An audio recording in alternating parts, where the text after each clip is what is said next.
Gillian, what happens at night when you turn the light off?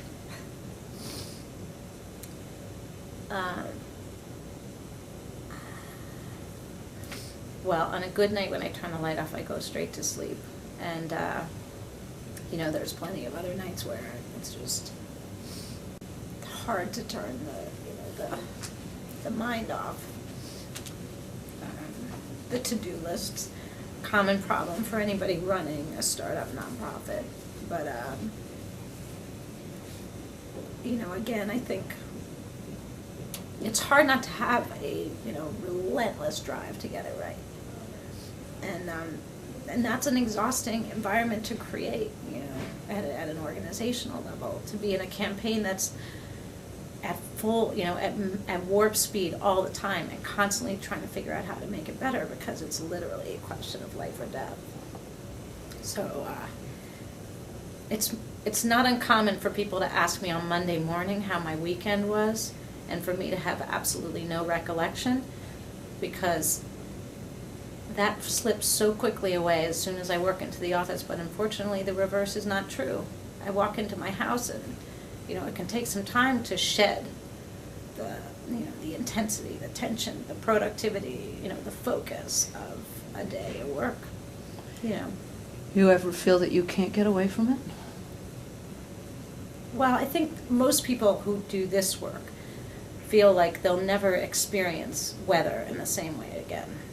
There's no simple way to experience the natural environment anymore, because there's always a context for what you're looking at, whether it's an unpredictable snowstorm followed by a 70-degree day, or an early spring or a late summer. I mean, whatever it is, it's hard not to attribute it to and not to connect it to erratic weather conditions, which are going to become increasingly frequent. And I think, I spoke to another longtime climate advocate who said that at some level he's been robbed of the possibility of happiness by virtue of doing the work. We don't dwell in that all day, every day. You can't. You have to focus on what's got to be done now and on the hope and possibility of moving it forward. What do you do knowing that there are people out there that are apathetic? What feelings does that stir up in you?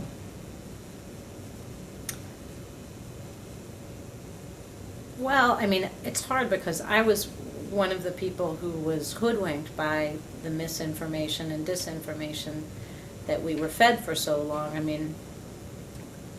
Big oil and dirty coal had invested a lot of money in studies to substantiate their perspective, as tobacco did in an earlier day, that global warming was a hypothesis and not a reality at best, or in fact a blatant distortion of the facts. So it's hard not to look at people who are apathetic and recognize that that's a function of a very deliberate campaign to make them that way. Do you ever get angry?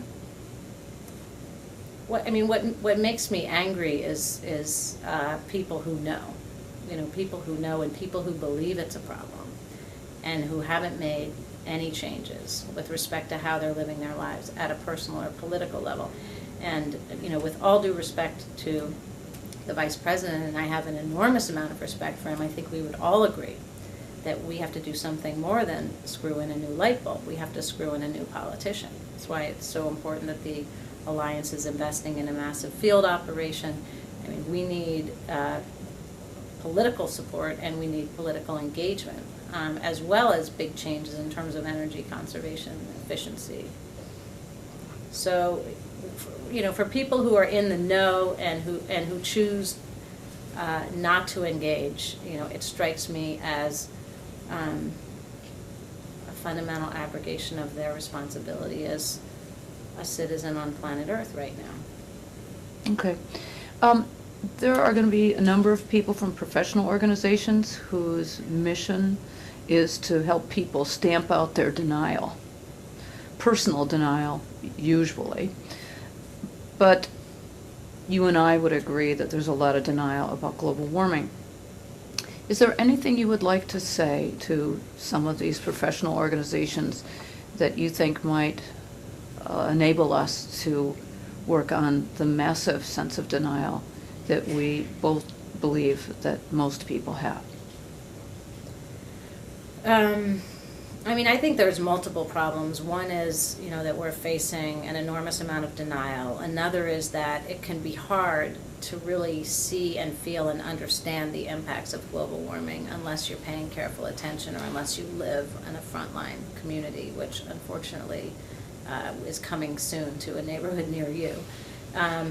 And then I think there's, the traumatic impacts of the people who see and recognize where we're headed and who feel, as I suggested, that they're living in a parallel universe, separate from the rest of human population that doesn't seem to get it. So, I think that's, a distinct mixture. When we talk about the trauma, I mentioned that, people feel very depressed, they feel very hopeless, they feel very angry, and they are facing enormous amounts of stress and anxiety. And these are the people that are working to tackle the issue every day.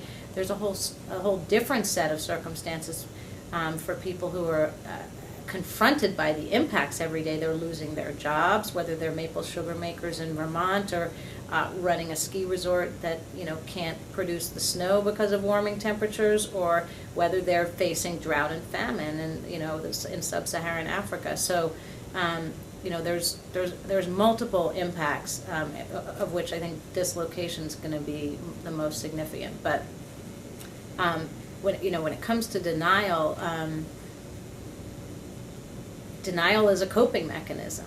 Denial is the way you manage problems that are too much for you to bear. So denial has its purpose, in psychiatric terms. Unfortunately, it serves no purpose with respect to enabling us to address this very unique challenge. And so I think it is important that we all work together to move past the denial and towards a collective sense of hope and possibility that we can fix this, because denial will get us to a very, very bad place if we continue with denial and inaction. We just don't have any more time to waste. Just one last thing. How has this work changed you?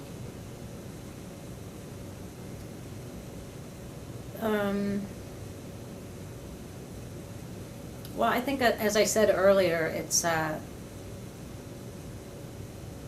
hard to feel, if you're doing this work, it's hard to feel like you'll ever do anything more important. And that's a gift, right? But it's also, it's a challenge to recognize that if we fail at a most spectacular level for everybody. Thanks, Gillian.